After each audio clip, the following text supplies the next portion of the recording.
Welcome. This is the online course on the Nibbāna sermons 1 to 11 by Bhikkhu Katakurunda Ñāṇananda, an e-learning course hosted by the Nibbāna Center for Buddhist Studies at the University of Hamburg in collaboration with the Barrett Center for Buddhist Studies in Massachusetts. And today we are ready for sermon number 7. But before that, a few points from the last lecture and sermon. The passage on the three sankharas, and Hedwig Kren pointing out that she thought that this was in particular in relation to the experience of cessation, the definition of the kaya sankhara, the bodily sankhara as breathing, etc. And the same point is also made by Bhikkhu Bodhi in his comments, in his annotation on the Samyutta Nikaya translation, page 728. He says, this triad of sankhara should not be confused with the triad discussed in Majjhima Nikaya 1.301. This is the Chulavedalla Sutta. The latter triad is always introduced in relation to the cessation of perception and feeling, and is never brought into connection with dependent origination. And Venerable Dhammadinna also commented on this, the importance of seeing that the formulation in the Vibhanga Sutta is not supported by the parallel. She says, it's just a detail after all, but this made me realize yet again how comparative studies have an extra gear that one truly knows of only when they become the default approach to the study and practice of early Buddhist texts. I was reminded of this explanation as I was reflecting that at times the conclusions one may reach by relying only on a single version of a challenging passage, and at times tirelessly trying to make sense of it, are by nature biased by the lack of the whole range of primary sources. I think this is a very important point. And I will come back to that before we get into the actual lecture. There was another comment by Kim Allen that I wanted to share.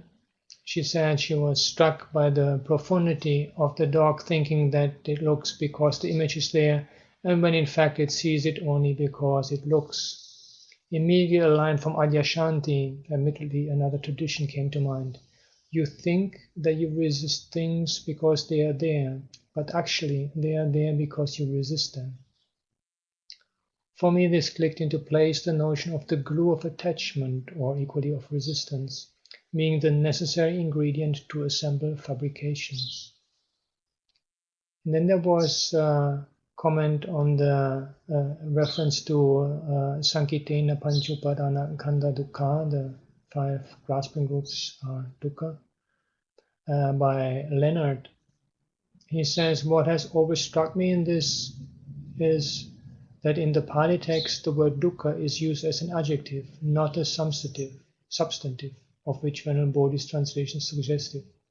The phrase X is dukkha, dukkha-ish, does not express a mere identification, but a qualification of the things or experiences mentioned in the formulation of the first satya. So if we take the phrase Panchupadana Khandha Dukkha, we could restate it informally as experience as a whole under clinging is dukkhish. I found that very, very useful. There was also some discussion on the significance and scope of the 5 aggregates. And there was a comment by Robert. He said, I heard somewhere that the clinging aggregates are meant exemplary and that they simply comprise those elements which we often build our notion of a self on. So in this case, the clinging aggregates are considered from the perspective of anatta and not from the perspective of the whole of experience. I added whole there. Yeah, I think it's important that to see that the 5 aggregates are pointers to identification patterns.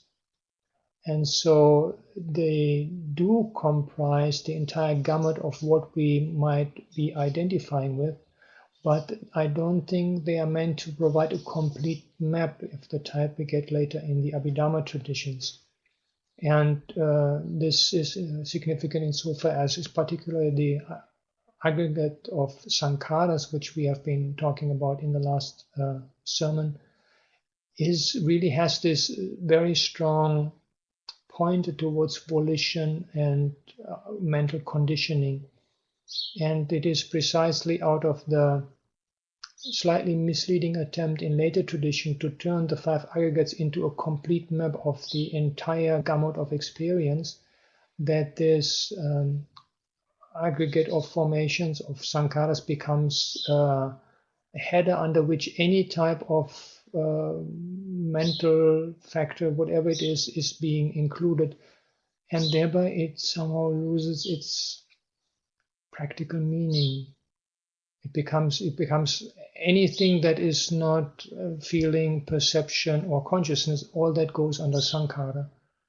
And by trying to turn the five aggregates into a complete watertight map that comprises everything, the actual meaning somewhat get lost. So these were the things I wanted to pick up from the last sermon before getting into the present one.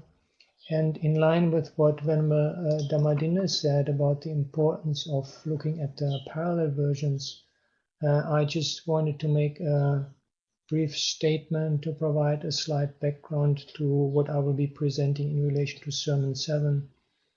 I said at the outset of Sermon 1 that I am deeply indebted to Bhikkhu Bodhi and Bhikkhu Ñāṇananda for the guidance they have given me when I was still living in Sri Lanka. But after studying with them, I continued on my own to explore these parallel versions. And that the image I like to use for that is somewhat like before I was looking with one eye. That was when I was just using the Pali discourses and under the guidance of these two eminent scholar monks. But after getting into the parallels, it was as if I was looking with both eyes. There's much of which is seen, which is similar, but the vision is a little broader, and also things in the center, on the periphery, are put into perspective. And so because of this somewhat default mode of looking at any passage from the viewpoint of the fact that this is the final product of a prolonged oral transmission, and it's always possible that there is an error or mistake in a particular line of transmission, be this the Pali or any other, and therefore, as much as possible to look at the parallels, I sometimes have come to different conclusions, either differing with Bhikkhu Bodhi or with Bhikkhu Ñāṇananda. And in the present sermon, I will be presenting a different perspective on particularly what is the main topic of this Sermon 7, the Anidassana Vijnana, the non-manifestative consciousness.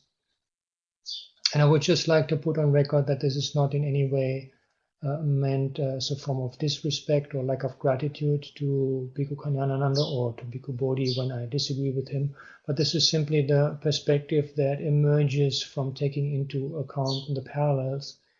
And I'm also not claiming that what I'm presenting is the final truth. It's simply, this is how I see it, and this is the evidence on which I'm based, and anybody who listens to this or reads this when I publish something, they should take their own final conclusions based on what I have been presenting. And it is also not in any way a negative assessment of the profound knowledge and insight of these two eminent monks in relation to the teachings that we find in the Pali Canon. It's simply, the fact is that when one has only one tradition to base one's reasoning on, it is bounded sometimes to lead into a different direction than when one has the more comprehensive survey of source material that is possible by considering the parallels. So this much for an introduction. Now we get into the actual sermon. Etang santang etang panitang yadidang sabba sankhara samato sabbo padipati nissaggo tanhakayo virago nirodho Nibbānam. This is peaceful, this is excellent, namely the stilling of all preparations, the relinquishment of all assets, the destruction of craving, detachment, cessation, extinction. With the permission of the most venerable great preceptor in the assembly of the venerable meditative monks. Towards the end of the last sermon, we happen to quote a certain verse from the Kevadda Sutta of the Digha Nikaya. The verse runs as follows: Viññāṇaṃ anidassanam anantang sabbato pabham etta avocha patavi techo vayo nagadati etta digancha rasancha anuntulang subhasubham etta namancha rupancha asesam uparujjati Viññānasya nirodhena ettitang uparujjati. Comment. Here is first the translation by Maurice Walsh. Where consciousness is signless, boundless, all luminous, that's where earth, water, fire, and air find no footing. They are both long and short, small and great, fair and foul.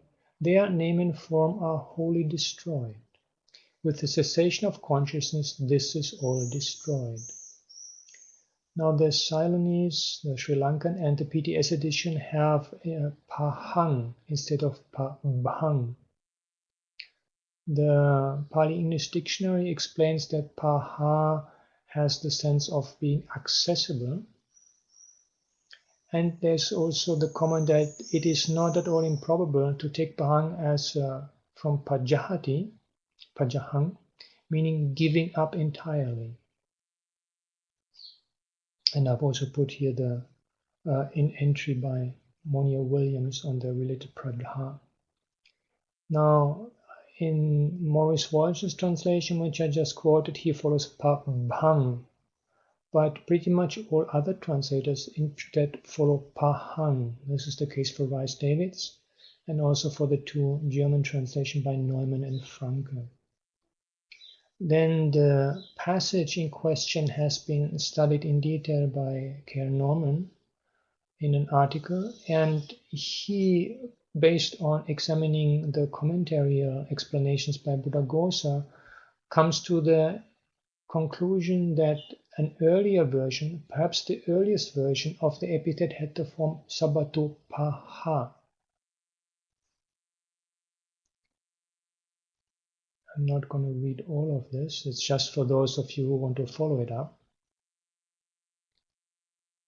And he thinks that the pahang found in the present PTS edition and Sinhalese edition is not a remnant of what he thinks is the earliest one, but could simply be a scribal error.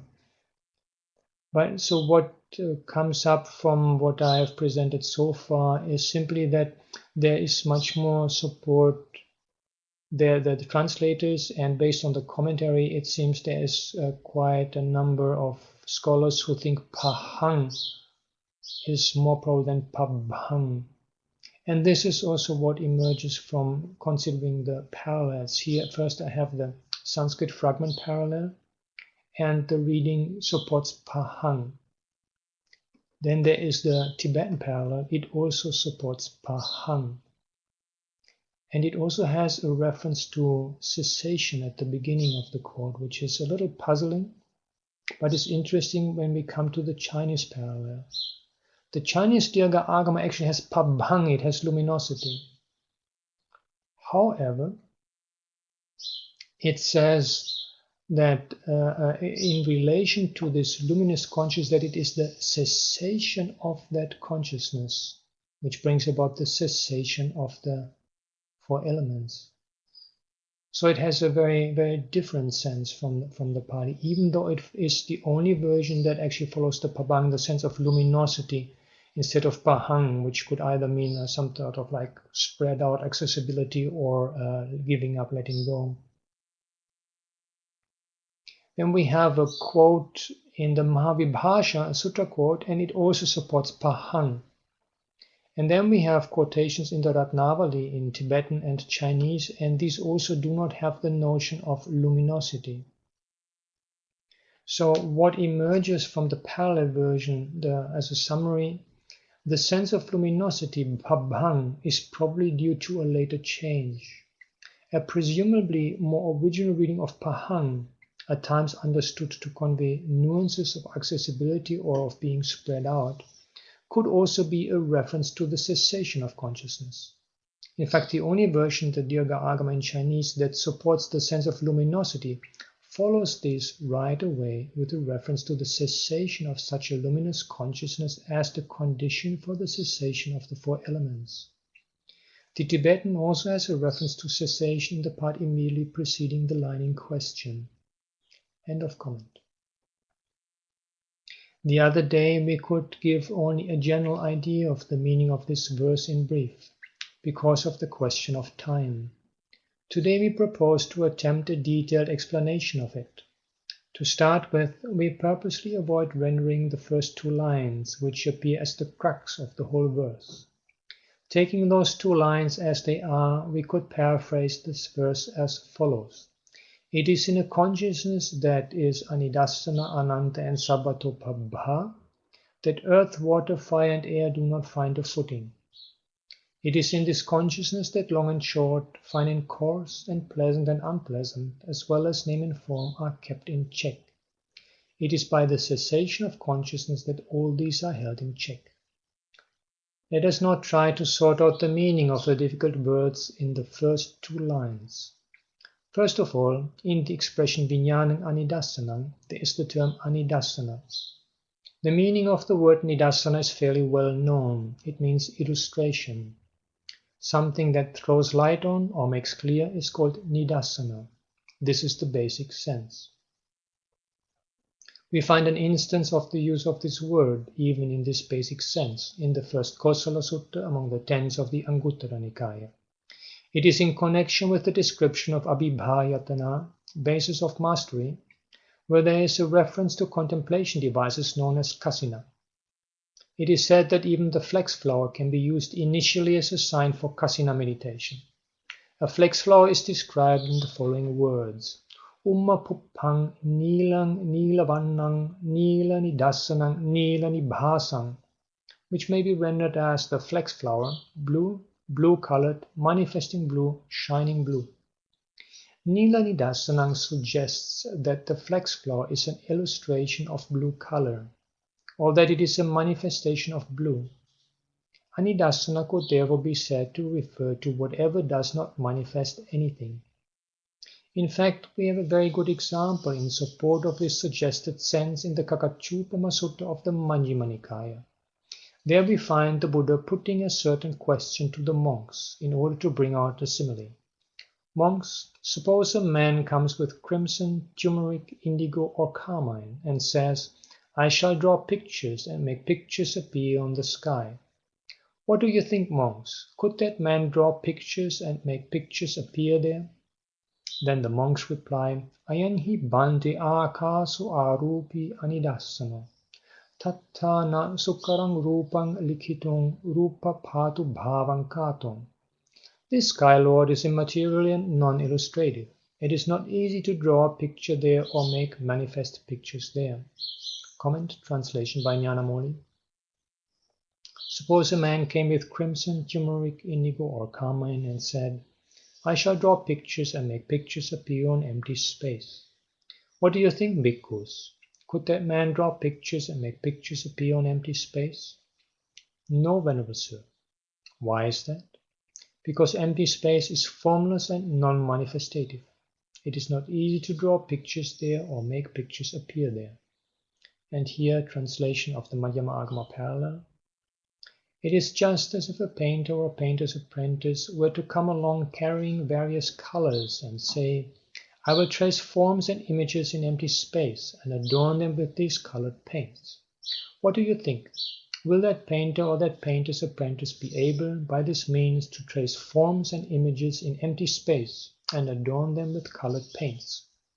The monks replied, No, Blessed One. Why is that? Blessed One, empty space is non-material, invisible, and without resistance. Therefore that painter or that painter's apprentice is not able, by this means, to trace forms and images in empty space and adorn them with colored paints. Then I also wanted to give some additional information on Anidassana. Peter Harvey, in his discussion of the Anidassana Vijnana, has pointed out that this is one of the epithets of Nibbāna in the Asankata Samyutta.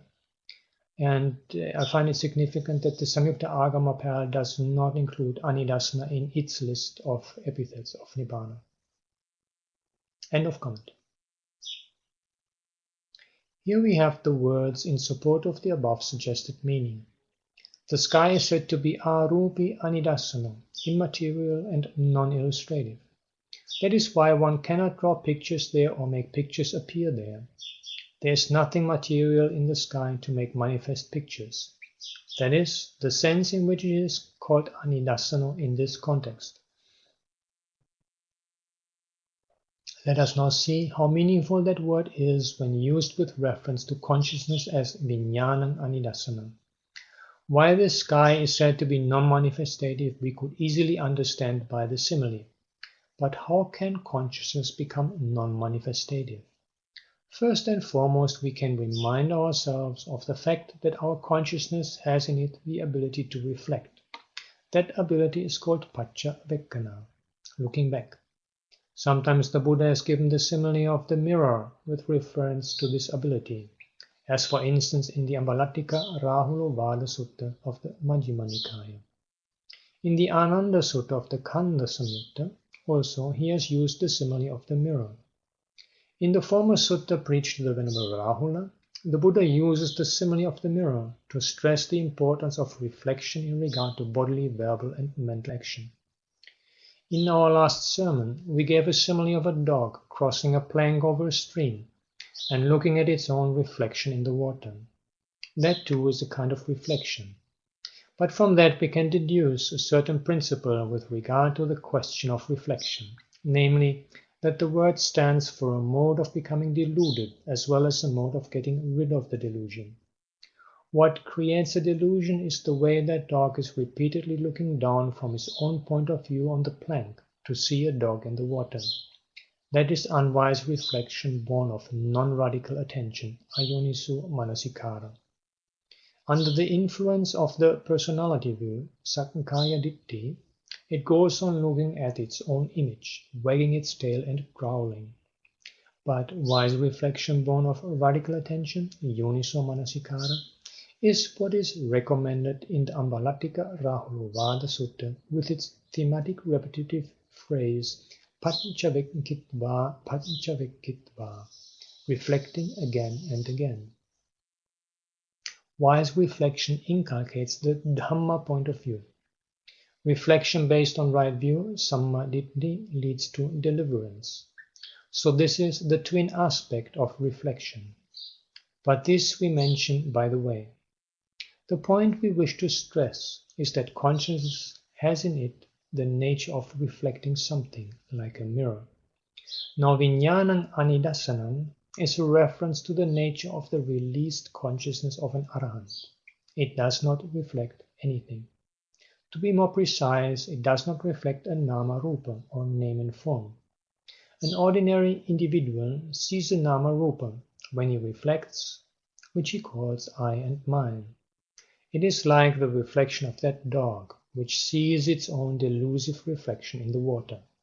A non-arahant upon reflection sees name and form, which however he mistakes to be his self.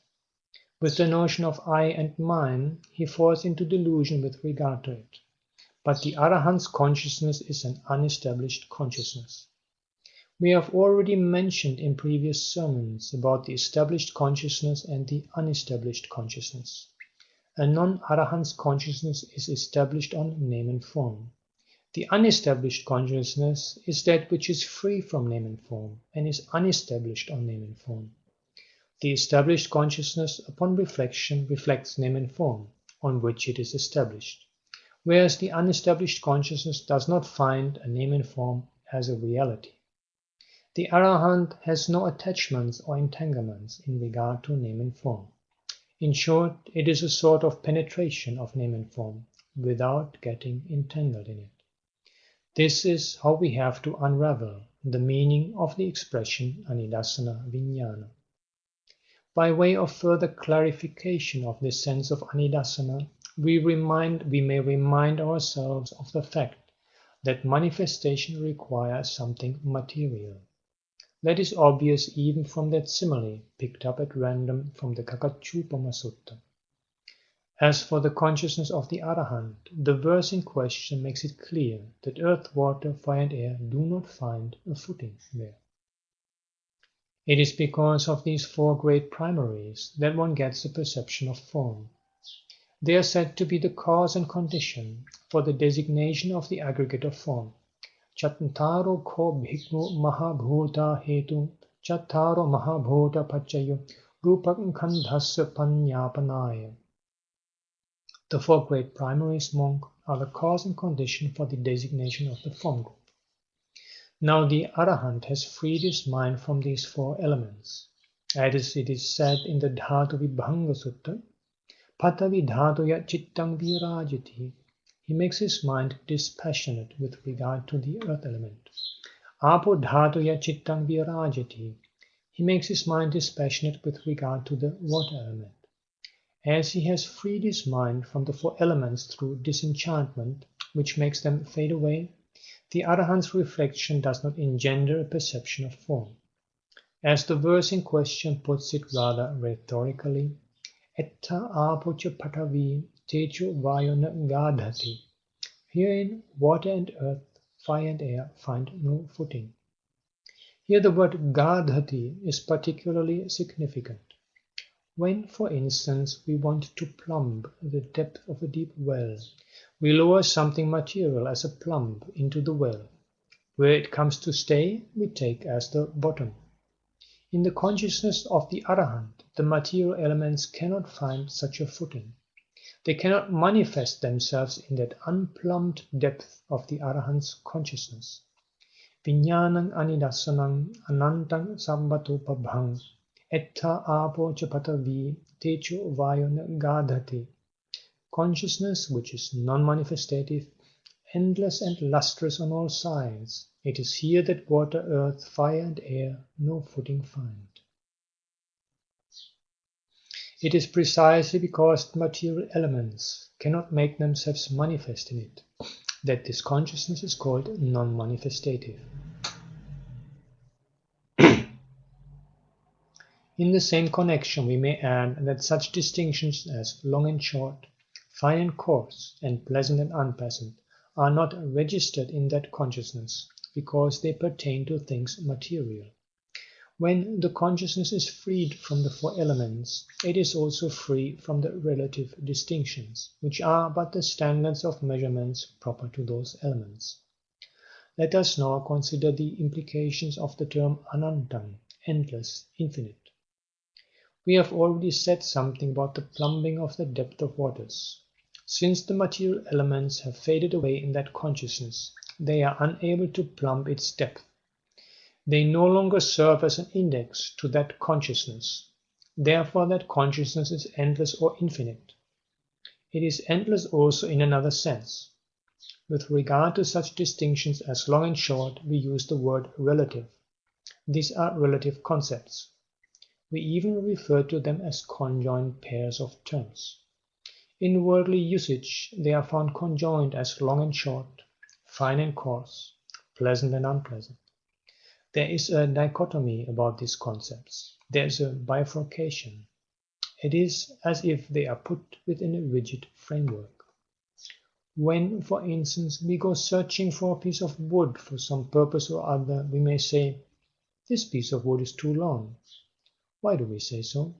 Because we are in need of a shorter one. Instead of saying that it is not sufficiently short, we say it is too long.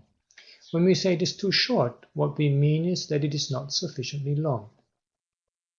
So then, long and short are relevant within one framework. As a matter of fact, all measurements are relative to some scale or other. They are meaningful within some framework of a scale. In this sense, too, the worldling's way of thinking has a tendency to go to extremes. It goes to one extreme or the other.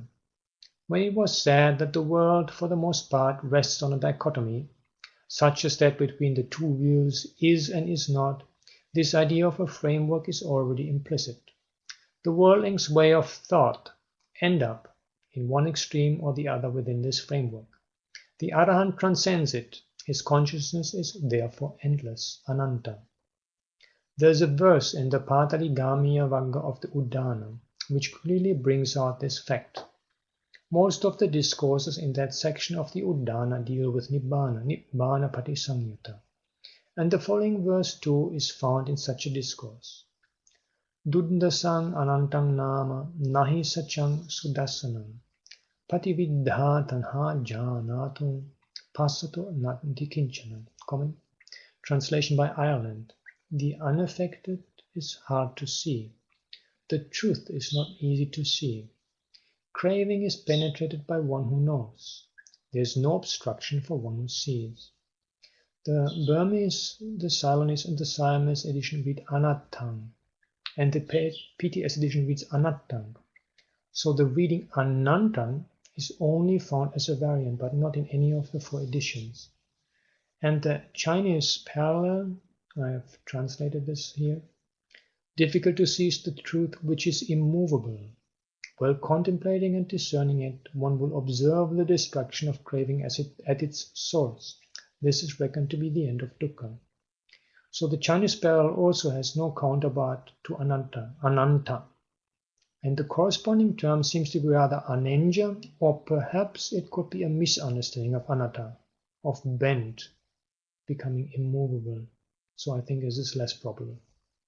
In sum, the main editions of the present passage and its Chinese parallel do not offer support for considering ananta, endless, to be an epithet of Nibbāna. End of comment. This verse, like many other deep ones, seems to have puzzled the commentators. Let alone the meaning, even the variant readings have posed them a problem, so much so that they end up giving the reader a choice between alternate interpretations. But let us try to get at the general trend of its meaning. Duddhasang anantang nama, hard to seize the endless, whatever that endless be. Nahi sachang sudasanam, the truth is not easily seen.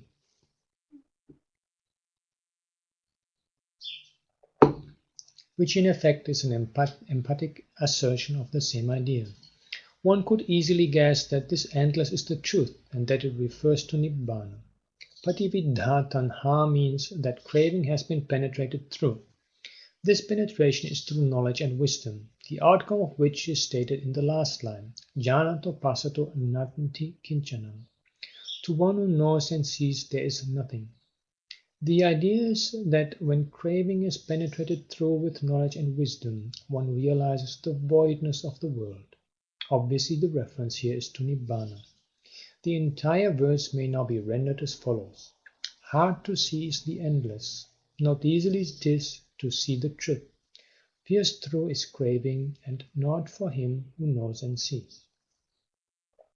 The commentator, however, is at a loss to determine whether the correct reading is anantang, anatang, or anantang, and leaves the question open. He gives one interpretation in favor of the reading anatang. To show its justifiability, he says that nata is a synonym for tanha or craving, and that anatang is a term for Nibbāna, in the sense there is no craving in it. It must be pointed out that it is nati and not nata that is used as a synonym for tanha. Anyway, after adducing reasons for the acceptability of the reading anatang, he goes on to say that there is a variant reading anantang, and gives an interpretation in support of it too. In fact, he interprets the word anantang in more than one sense. Firstly, because Nibbāna is permanent, it has no end. And secondly, it is endless because it is immeasurable or appamana. In our interpretation of the word anantang, we have not taken it in the sense of permanence or everlastingness. The word appamana or immeasurable can have various nuances, but the one we have stressed is the transcendence of relative concepts, limited by their dichotomous nature. We have also alluded to the unplumbed depth of the Arahant's consciousness, in which the four elements do not find a footing. In the Buddha Vagga of the Dhammapada, we come across another verse, which highlights the extraordinary significance of the word Anantam. Yassa jalini visattika tanha natthi kohinchinitave tang buddham ananta gocharam aparang kena padena nessata. Comment, translation by Norman. Of whom there is no attachment with the net or craving to lead him anywhere, him awakened with endless track. Leading no track, by what track will you lead him? End of comment. Before attempting a translation of this verse, some of the words in it have to be commented upon. Yassa jalini visattika. Jalini is a synonym for craving. It means one who has a net or one who goes netting. Visattika refers to the agglutinative character of craving.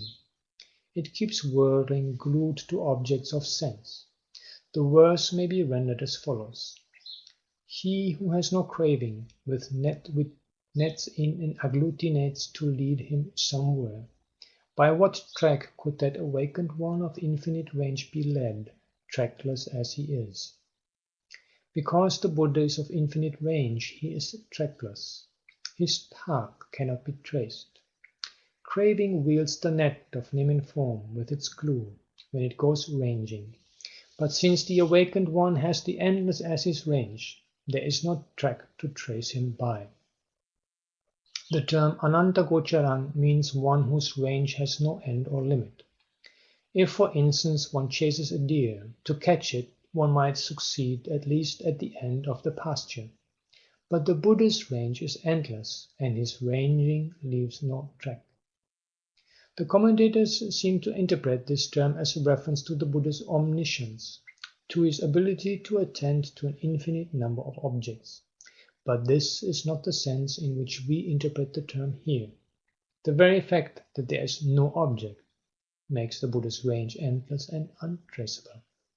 Had there been an object, craving could have netted him in.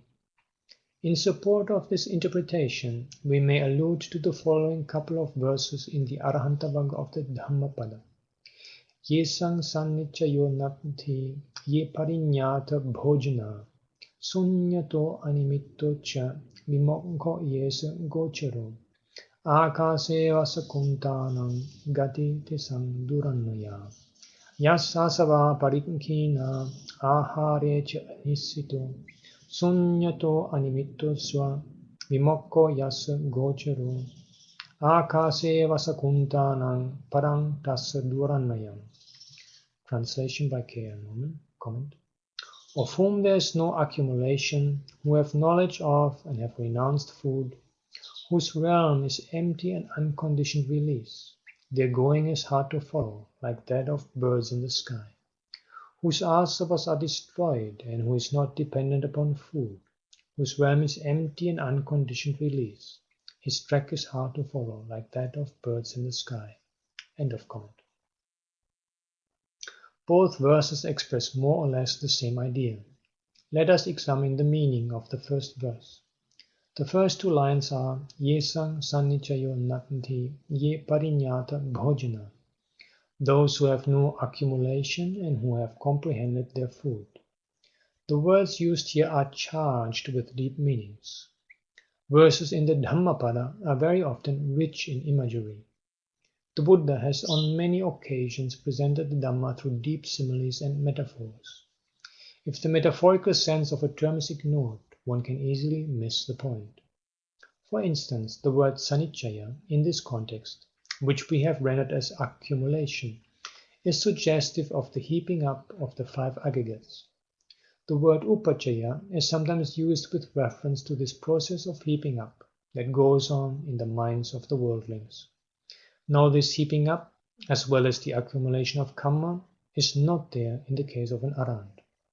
Also, they have comprehended their food. The comprehension of food does not mean simply the usual reflection on food in terms of elements. Nor does it imply just one kind of food, but all the four nutriments mentioned in the Dhamma, namely Kabalinkara, material food, Phassa, contact, Mano Sanchetana, volition, and Vijnana, consciousness. The next two lines tell us what the true range or pasture of the Arahant is. It is an echo of the idea of comprehension of food, as well as the absence of accumulation. Sunya-to animito-cha vimokko yesa gocharo, whose range is the deliverance of the void and the signless. When the Arahants are in their attainment to the fruit of Arahanthood, their minds turn towards the void and the signless. When they are on this feeding ground, neither Mara nor craving can catch them with their nets. They are trackless. Hence the last two lines, Akaseva sakuntanang gati tesa durannaya. Their track is hard to trace, like that of birds in the sky. The word gati in this last line is interpreted by the commentators as a reference to the whereabouts of the Arahants after their parinibbāna. It is dubious associations of some place as a destination. But in this context, gati does not lend itself to such an interpretation. It only refers to their mental compass, which is untraceable, because of their deliverance to the void and the signless. The next verse also brings out this idea. Yas asava parikinkhina aharecha anisito, whose influxes are extinct and who is unattached in regard to nutriment. Sunyato animito cha vimokko yasa gocharo, whose range is the void and the signless. Akaseva sakuntanam parang tassa duranayam. His path is hard to trace, like that of birds in the sky. This reminds us of the last line of the verse quoted earlier. Aparam kena padena nessata. By what track could one lead him who is trackless? These two verses then throw more light on the meaning of the expression ananta gochara, of infinite range, used as an epithet for the awakened one. Let us now get at the meaning of the term sabbatopabbhang in the context vijnanam anidassanam anantam sabbatopabbhang. In our discussion of the significance of the drama and the cinema, we mentioned that it is the darkness in the background which keeps the audience entranced, in a way that they identify themselves with the characters and react accordingly. The darkness in the background throws a spell of delusion. That is what makes for enjoyment. Of course, there is some sort of light in the cinema hall, but that is very limited. Sometimes it is only a beam of light directed on the screen. In a previous sermon, we happened to mention that even in the case of a matinee show, dark curtains and closed doors and windows ensure the necessary dark background. Here in this simile, we have a clue to the meaning sabbatopabbhang, luminous or lustrous on all sides. Suppose a matinee show is going on and one is enjoying it, entranced and deluded by it. Suddenly doors and windows are flung open and the dark curtains are removed. Then immediately one slips out of the cinema world. The film may go on, but because of the light coming from all sides, the limited illumination on the screen fades away before the total illumination. The film thereby loses its enjoyable quality.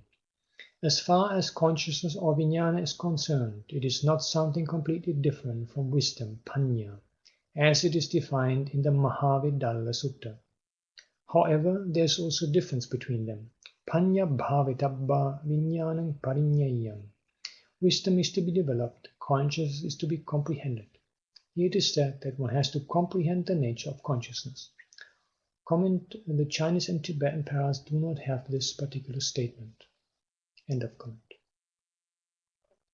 Then one may ask, we are understanding everything with consciousness, so how can one understand consciousness? But the Buddha has shown us the way of doing it. Wisdom, when it is developed, enables one to comprehend consciousness. In short, consciousness is as narrow as that beam of light falling on the cinema screen. That is to say, the specifically prepared consciousness or the consciousness crammed up in name and form, as in the case of the non-Arahant. It is as narrow as the perspective of the audience glued to the screen. The consciousness of the ordinary whirling is likewise limited and committed. Now what happens when it is fully illuminated on all sides with wisdom? It becomes sabbato pabbham, lustrous on all sides.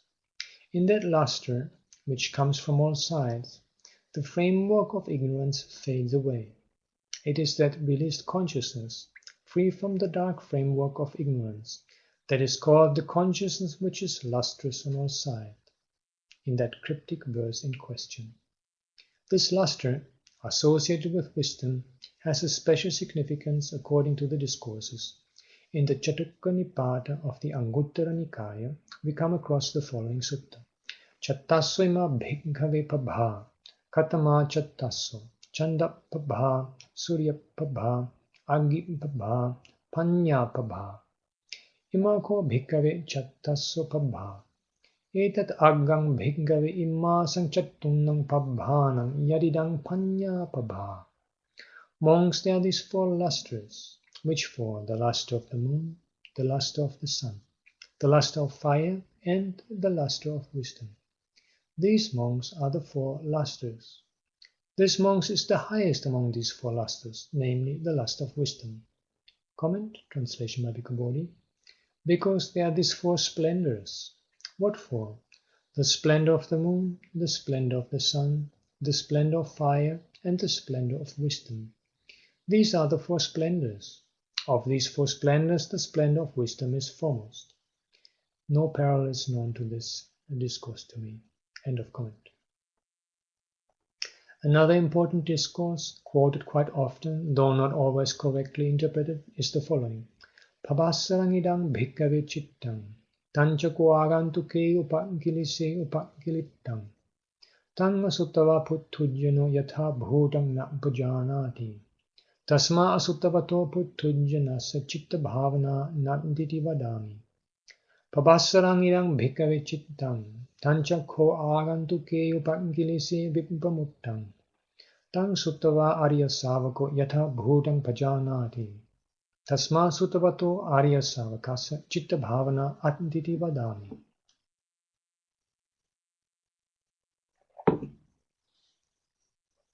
This mind, monks, is luminous, but it is defiled by extraneous defilements. That the uninstructed, ordinary man does not understand as it is. Therefore there is no mind development for the ordinary man, I declare. This mind, monks, is luminous, but it is released from extraneous defilements. That the uninstructed noble disciple understands as it is. Therefore there is mind development for the instructed noble disciple, I declare. Comment. Translation by Bhikkhu Bodhi. Luminous because is this mind, but it is defiled by adventitious defilements. The uninstructed worldling does not understand this as it really is. Therefore I say that for the uninstructed worldling there is no development of the mind. Luminous because is this mind, but it is freed from adventitious defilements. The instructed noble disciple understands this as it really is. Therefore I say that for the instructed noble disciple there is development of the mind. A comment by Karunaratna from the Encyclopedia of Buddhism. What is meant by lustrous and pure mind, pabhassara, is not a state of mind which is absolutely pure, nor the pure mind which is synonymous with emancipation. Pure only in the sense and to the extent that it is not disturbed or influenced by external stimuli. And another comment by Shi Runyen in a study on the pure mind. The explanation is, unlike the Mahayana theory of Tathagata Garbha, which claims that the innately pure mind possesses all the virtues of the Buddha, and that the revelation of this mind is the attainment of Buddhahood, statements in the Pali texts only emphasize the knowledge of the innate purity of the mind as a prerequisite step in the cultivation of the mind. And the restoration of the purity of the mind is not the end of religious practices. As a matter of fact, after the removal of the defilements, the mind is not only pure, tranquil, and luminous, but also soft, pliant, and adaptable. It then becomes suitable for the destruction of all the asavas, or the cultivation of the seven limbs of wisdom and the like. This means that the tranquil, luminous and pliable mind is just the basis for further religious practice. End of comment. It is sufficiently clear, then, that the allusion is to the luminous mind and the consciousness of the Arahant, which is non-manifestative, infinite and all-lustrous. To revert to the analogy of the cinema, which, at least in a limited sense, helps us to form an idea about it, we have spoken about the stilling of all preparations. Now in the case of the film, too, there's a stilling of preparations. That is to say, the preparations which go to make it a movie film are stilled. The multicolored dresses of actors and actresses become colorless before that illumination, even in the case of a Technicolor film. The scenes on the screen get blurred before the light that suddenly envelops them. And what is the outcome of it? The preparations going on in the minds of the audience, whether induced by the film producers or aroused from within, are calmed down at least temporarily. This symbolizes, in a limited sense, the significance of the phrase Sabba Sankhara Samatha, the stilling of all preparations. Then, what about the relinquishment of all assets, Sab-upadipati-nissagga? In the context of the film show, it is the bundle of experiences coming out of one's vested interests in the marvelous cinema world. These assets are relinquished at least for the moment. Destruction of craving, tanhakkayo, is momentarily experienced with regard to the blurred scenes on the screen. As to the term viraga, we have already shown that it can be understood in two senses, that is, dispassion as well as the fading away, which brings about the dispassion. Now in this case too, the fading away occurred, not by any other means, but by the very fact that the limited narrow beam of consciousness got superseded by the unlimited light of wisdom. Nirodha means cessation, and the film has now ceased to be a film, though the machines are still active. We have already mentioned that in the last analysis, a film is produced by the audience, so its cessation too is a matter for the audience. This then is the cessation of the film. Now comes Nibbāna, extinction or extinguishment. Whatever heated emotions and delirious excitements that arose out of the film show cooled down, at least momentarily, when the illumination takes over.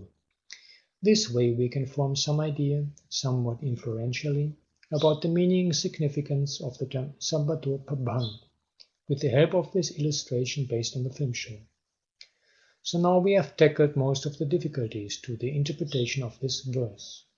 In fact, it is the few words occurring in the first two lines that has posed an insoluble problem to scholars both Eastern and Western. We have not yet given the commentary interpretation, and that not out of disrespect for the venerable commentators. It is because their interpretation is rather hazy and inconclusive. However, we shall be presenting that interpretation at the end of this discussion, so as to give the reader an opportunity to compare it with ours. But for the present, let us proceed to say something about the last two lines as well. Viññānasa nirodhena ettitan uparujjati. As we saw above, for all practical purposes, name and form seem to cease, even like the fading away of the scenes on the cinema screen. Then what is meant by this phrase viññānasa nirodhena, with the cessation of consciousness? The reference here is to that abhisankata viññāna, or the specifically prepared consciousness. It is the cessation of that concocted type of consciousness which was formerly there, like the one directed on the cinema screen by the audience. With the cessation of that specifically prepared consciousness, all constituents of name and form are said to be held in check, uparujjati. Here too we have a little problem.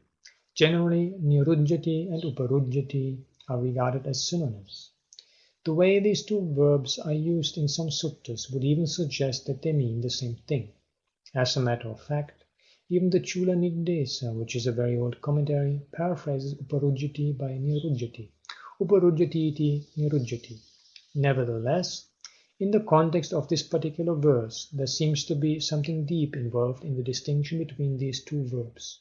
Even at a glance, the two lines in question are suggestive of some distinction between them. Comment.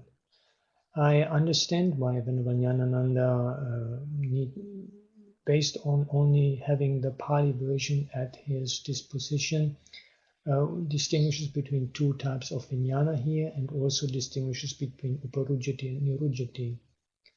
But as I showed in the earlier part of the lecture, based on the parallel versions, it seems fairly clear that the reading pabhang is not an original reading. And when we let go of pabhang, the verse becomes a little bit clearer and the contrast doesn't become as strong as it seems to be with the reading pabhang, the luminosity. And an abhisankata vijnana is not a term that I'm used to from the suttas, so I'm not sure how far it helps to bring in such an idea. And according to uparujjati and nirujjati, as I have shown here, the whole verse is based on lines with 8 syllables. And so, because uparujjati has 5 syllables and nirujjati has 4 syllables, there is a very straightforward reason for choosing the one term or the other, namely simply to make up the line of 8 syllables in a poem. And I had contacted Bhikkhu Ananda Jyoti, who is a specialist on poem and Pali meter, to get his opinion on this point, and his comment is, the commentary doesn't seem to have any doubt. Uparujjati ti nirujjati, kim agamma asesang etang appavattati. Of course, nirujjati is passive and uparujjati is active, so there's a slight change of tone. But it does seem to me it is probably just a matter of meeting the shloka requirements. End of comment. Vijnanasa nirodhena etditam uparujjati. The nirodha of consciousness is said to result in the uparudha of whatever constitutes name and form. This is intriguing enough. But that is not all. By way of preparing the background for the discussion, we have already made a brief allusion to the circumstances in which the Buddha uttered this verse. What provided the context for its utterance was a riddle that occurred to a certain monk in a moment of fancy. The riddle was, where do these 4 great primaries cease altogether? There the verb used is nirujjanti. So in order to find where they cease, he whimsically went from heaven to heaven and from Brahma world to Brahma world. As we mentioned earlier too, it was when the Mahabrahma directed that monk to the Buddha saying, why on earth did you come all this way when the Buddha is there to ask? That the Buddha reworded the question. He pointed out that the question was incorrectly worded and revised it as follows before venturing to answer it. Katta apocha patavi techo vayona gadhati. Katta digancha rasancha anung tulang subhasubham. Katta namancha rupancha asesam uparujjati. The word used by the Buddha in this revised version is uparujjati and not nirujjati. Yet another innovation is the use of the term nagadati. Where do water, earth, fire and air find no footing? Or where do they not get established? In short, here's a word suggestive of plumbing the depth of a reservoir. We may hark back to the simile given earlier concerning the plumbing of the consciousness with the perception of form. Where do the 4 elements not find a footing? Also, where are such relative distinctions as long and short, subtle and gross, pleasant and unpleasant, as well as name and form, completely held in check? In this restatement of the riddle, the Buddha has purposely avoided the use of the verb nirujjati. Instead, he had recourse to such terms as nagadati, does not find a footing, does not plumb, and uparujjati, is held in check or is cut off. This is evidence enough to infer that there is a subtle distinction between the nuances associated with the 2 verbs nirujjati and uparujjati. What is the secret behind this peculiar usage? The problem that occurred to this monk is actually of the type that the materialists of today conceive of. It is in itself a fallacy. To say that the 4 elements cease somewhere in the world or in the universe is a contradiction in terms. Why? Because the very question, where do they cease, presupposes an answer in terms of those elements by way of defining that place. This is the kind of uncouth question an ordinary materially inclined person would ask. That is why the Buddha reformulated the question, saying, "Monks, that is not the way to put the question. You should not ask where the four great primaries cease, but rather where they, as well as the concepts of long and short, subtle and gross, pleasant and unpleasant, and name and form, are held in check." The question proper is not where the four great primaries cease, but where they do not get established, and where all their accompaniments are held in check. Here then we see the Buddha relating the concept of matter, which the world takes for granted, to the perception of form arising in the mind. The four great primaries haunt the mind of the worldlings like ghosts, though they have to be exorcised from their minds. It is not a question of expelling them from this world or from any heavenly realm or the entire world system. That exorcism should take place in this very consciousness, so as to put an end to this haunting. Before the light of wisdom, those ghosts, namely the four great primaries, become ineffective. It is in the darkness of ignorance that these ghosts haunt the worldlings with the perception of form. They keep the minds of the worldlings bound, glued, committed, and limited.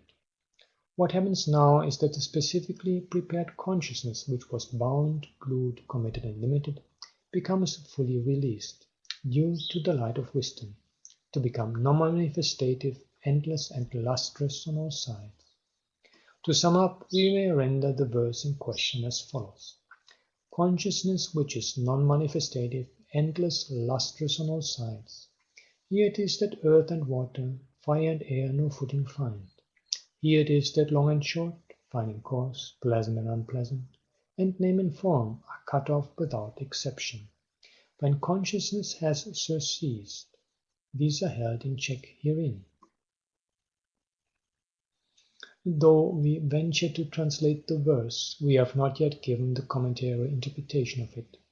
Since this might seem a shortcoming, we shall now present what the commentator has to say on this verse. Venerable Buddha Ghosa, before coming to this verse in his commentary to the Kevadda Sutta, gives an explanation as to why the Buddha reformulated the original question of that monk. According to him, the question, where do the four great primaries cease, implied both the organic and the inorganic aspects of matter. And in revising it, the Buddha limited its scope to the organic. In other words, Venerable Buddha Ghosa presumes that the revised version has to be interpreted with reference to this human body. Hence he explains such words as long and short, occurring in the verse, in a limited sense, as referring to the body's stature.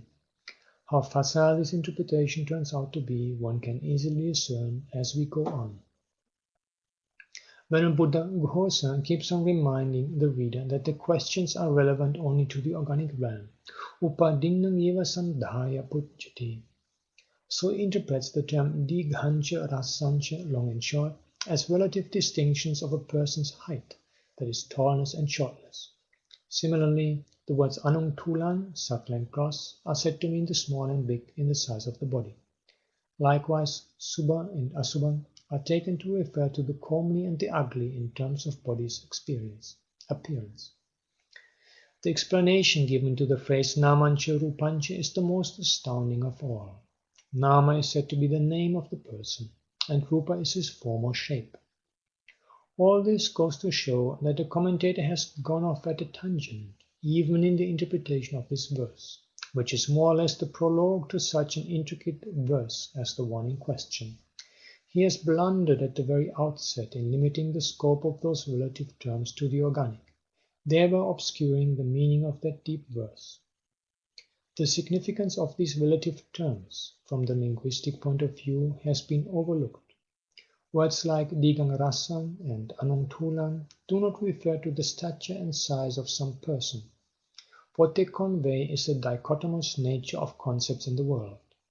All those deeper implications are obscured by the reference to a person's outward appearance.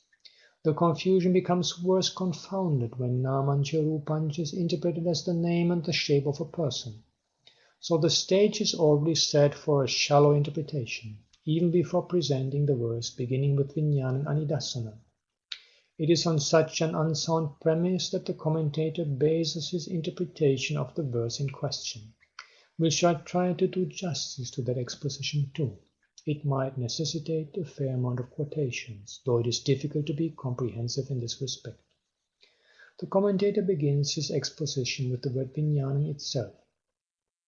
He comes out with a peculiar etymology.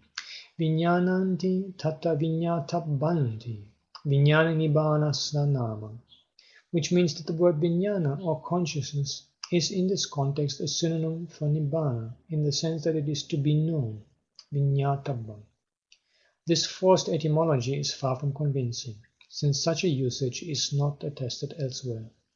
Moreover, we come across a long list of epithets for Nibbāna, as many as 33, in the Asankata Samyutta of the Samyutta Nikaya, but vijñāna is not counted as one. In fact, nowhere in the discourses is vijñāna used as a synonym for Nibbāna. Next, he takes up the word anidassana and makes the following comment. Tat-te-tan nidassana bhavato anidassana. That Nibbāna is called anidassana because no illustration for it could be given. The idea is that it has nothing to compare with. Then comes the explanation of the word anantam. According to the commentator, Nibbāna is called ananta, endless, because it has neither the arising end, upada anto, nor the falling end, vaya anto, nor the otherwiseness of the persisting end, tittas anyatata. Strangely enough, even the last mentioned middle end is counted as an end. Strangely enough, even the last mentioned middle state is counted as an end in the commentator's concept of three ends. So this is the substance of this commentary to the first three words vijñānam, anidassanam, anantam. The commentary interpretation of the term sabbato pabhang is even more confusing. The word pabha is explained as a synonym for papa, meaning fold. The bha element in the word, he explains, is a result of consonantal interchange with the original pa and papa. Pakara sapana bhakaro kato. The idea is that the original form of this particular term for Nibbāna is sabbato papang. The meaning attributed to it is with folds on all sides. Nibbāna is supposed to be metaphorically conceived as the ocean, to get down into which there are folds on all sides, namely the 38 topics of meditation. This interpretation seems rather far-fetched. It is as if the commentator has resorted to this simile of a ford, because he is already in deep waters. The word pabha, as it is, clearly means light or radiance, and its association with wisdom is also well attested in the canon. Comment: I earlier mentioned the article by K.R. Norman. The bibliographical references are at the end of the lecture script, and K.R. Norman instead takes the commentary explanation to reflect the fact that the actual reading that they knew of was not yet with the word pabha. End of comment. Though in his commentary to the Digha Nikaya, Venerable Buddhaghosa advances the above interpretation, in his commentary to the Majjhima Nikaya, he seems to have had second thoughts on the problem. In the Brahmanimantanika Sutta of the Majjhima Nikaya also, the first two lines of the verse Vijñānam Anidassanam Anantang Sabbatopabhang occur. But here the commentator follows a different line of interpretation. Whereas in his commentary to the Kevadanta Sutta, he explains Anidassanam as an epithet of Nibbāna, in the sense of having nothing to compare with. Here he takes it in the sense of not being visible to the eyes. Chakko viññānasya āpātaṃ anupagamanato anidassanam nama. It is called anidassana because it does not come within the range of eye consciousness.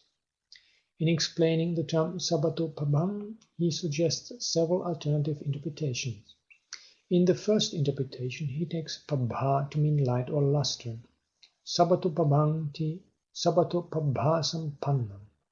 Nibbānato hi anyo dhammo sappabhataro va jyotivantataro va parisuddhataro va pandarataro va nati. Sabbato pabhang means more lustrous than anything else, for there is nothing more lustrous or luminous or purer or whiter than Nibbāna. In this interpretation, Nibbāna is even regarded as something white in color. The etymology of the term Sabbato Babang has been given a twist, for the word Sabbato is taken in the comparative sense, more lustrous than anything. As we have pointed out, the term actually means lustrous on all sides. Then a second interpretation is given, bringing in the word Prabhu, Lord or Chief. Sabbato va Prabhu, that is to say, more prominent than anything else.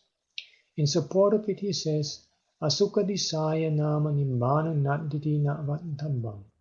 It should not be said that in such and such a direction Nibbāna is not to be found. He says that it is called Prabhu or Lord because it is to be found in all directions.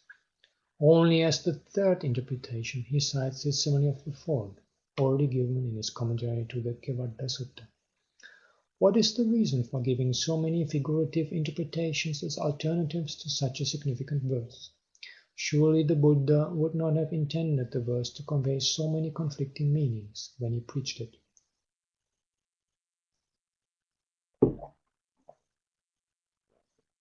No doubt the commentators have made a great effort to preserve the Dhamma, but due to some unfortunate historical circumstances, most of the deep discourses dealing with the subject of Nibbāna have been handed down without even a clue into the correct version among variant readings.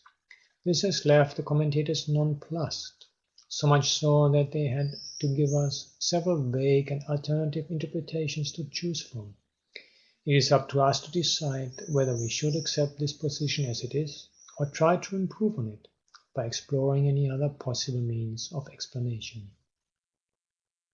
We had occasion to mention, in our very first sermon, that the Buddha himself has prophesied that those discourses which deal with voidness would, in time to come, go into disuse, with their deeper meanings obscured.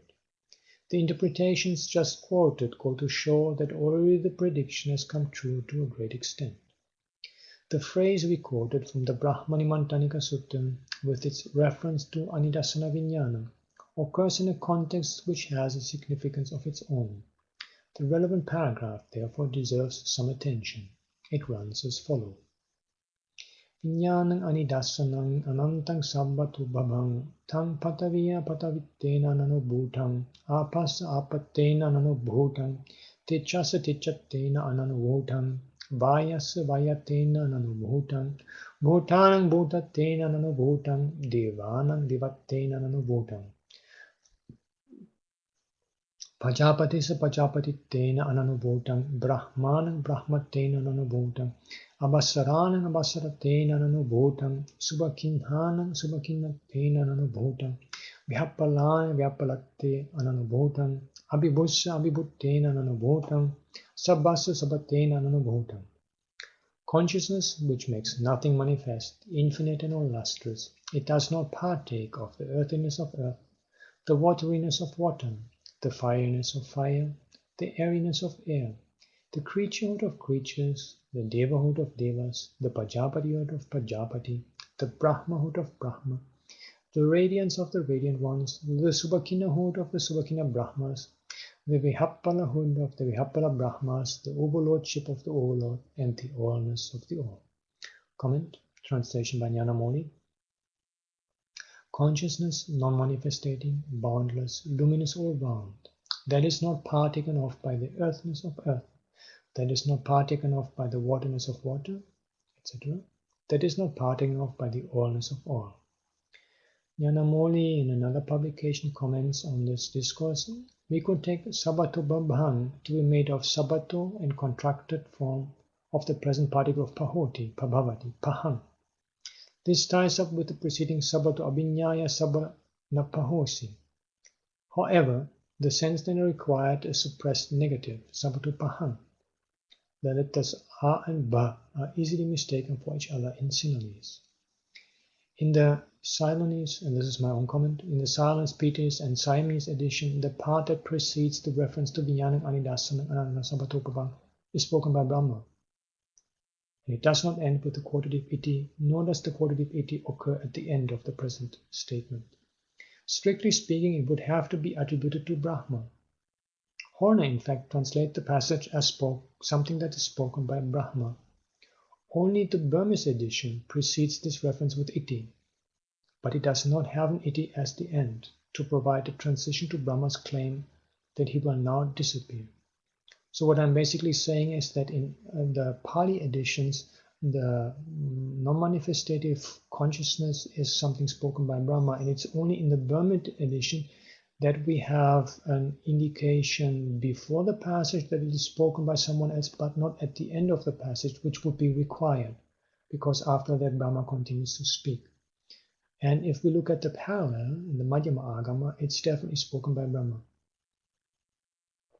And what he proclaims is, because I'm conscious of immeasurable worlds, have immeasurable knowledge, immeasurable vision, immeasurable discrimination, I know each and everything distinctly. This earth I know to be earth, water, fire, wind, etc.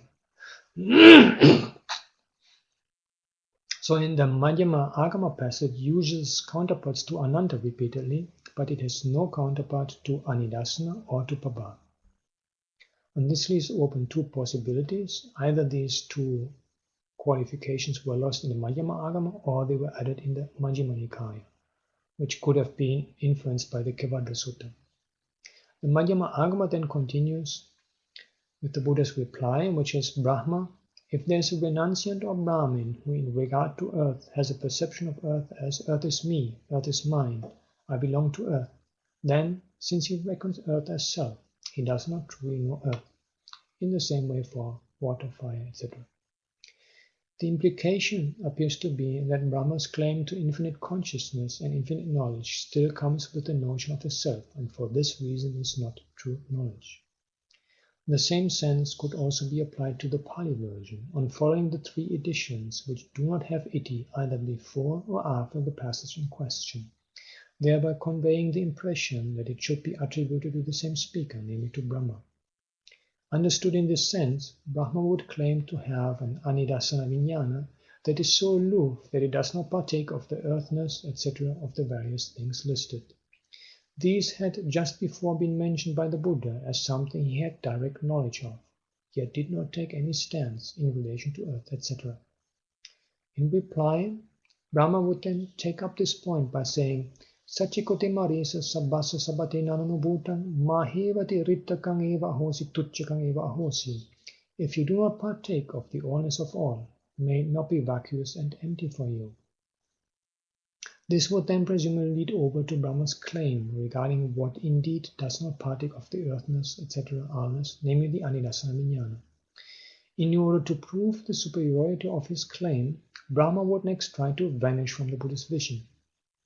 On this alternative reading of the passage, a sense clearly supported by the Chinese, the type of consciousness described would be part of a claim by Brahma and therefore could not be related to Nibbāna, contrary to what the commentaries take as. Some degree of influence by or relationship between versions of the Brahmanimantanika Sutta and the Kevadda Sutta suggests itself also from the Kaivarti Sutta, the Sanskrit parallel to the Kevadda Sutta, which has the reading Prithvi Prithvatenanam Vibhutam, which reminds one of the Pataviya Patavitenanam Bhutam in the Brahmanimantanika Sutta. Be that as it may, in a discussion of the passage from the Kevadda Sutta, Bhikkhu Brahmali argues that due to the qualifiers Ananta and Pabha, Anidasana Vijnana is described in a way that resembles the description of certain states of Samadhi. It seems that Ananta is never used with mind or consciousness apart from describing states of Samadhi, and never seems to be used to describe the normal consciousness of the Arahant, for example. End of comment. This peculiar paragraph, listing 13 concepts, seems to convey something deep about the nature of the non-manifestative consciousness. That consciousness does not partake of the earthiness of earth, the wateriness of water, the fireness of fire, and the airiness of air. That is to say, the nature of the four elements does not inhere in this consciousness. They do not manifest themselves in it. Similarly, the other concepts like Devahood, Brahmahood, etc., which the worldlings take seriously as real, have no applicability or validity here. The special significance of this assertion lies in the context in which the Buddha declared it. It is to dispel a wrong view that Bhakta the Brahma conceived in regarding his Brahma status as permanent, everlasting, and eternal. that the Buddha made this declaration before that Brahma himself in the Brahma world. The whole point of the discourse then is to challenge the wrong view of Brahma by asserting that the non-manifestative consciousness of the Arahant is above the worldly concepts of elements and divinity and the questionable reality attributed to them. In other words, they do not manifest themselves in it, they are transcended. Comment. As I mentioned already in the introduction, the salient and central point of the lecture is on the Anidassana Vijnana, the non-manifestative consciousness.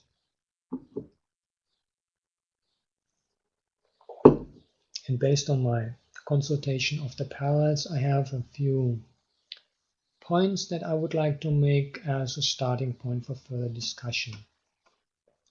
First is that Anidassana as an epithet of Nibbāna in the Asankata Samyutta is not found in the Chinese parallel. It could result from a later expansion of the Pali lists of epithets for Nibbāna. Another point is that the Anidassana Vijnana in the Brahmani Mandanika Sutta appears to be a claim made by Brahma. In that case, could not be a reference to Nibbāna or a level of realization. This is definitely the case in the Chinese parallel.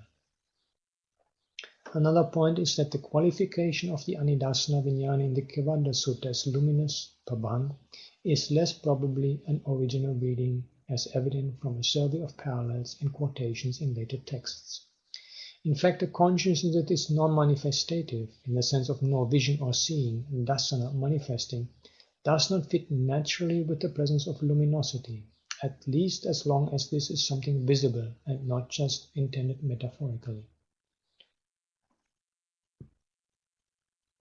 Judging from the occurrence of the Anidassana to illustrate the immaterial nature of space, an example for a state of consciousness that could be qualified as Anidassana and Ananta would even be, for example, the attainment of boundless space. The same attainment would also fit the notion of Sabbatopahan, which could refer to leaving behind all perceptions of form and of diversity, in line with what is stipulated in the standard description of the attainment of boundless space. Sammasu rupa sanyānaṁ samatikkama, patiga sanyānaṁ attangama, nanatta sanyānaṁ avanasikara, ananto akasa diakasa nancha yatangopasampaja viharati.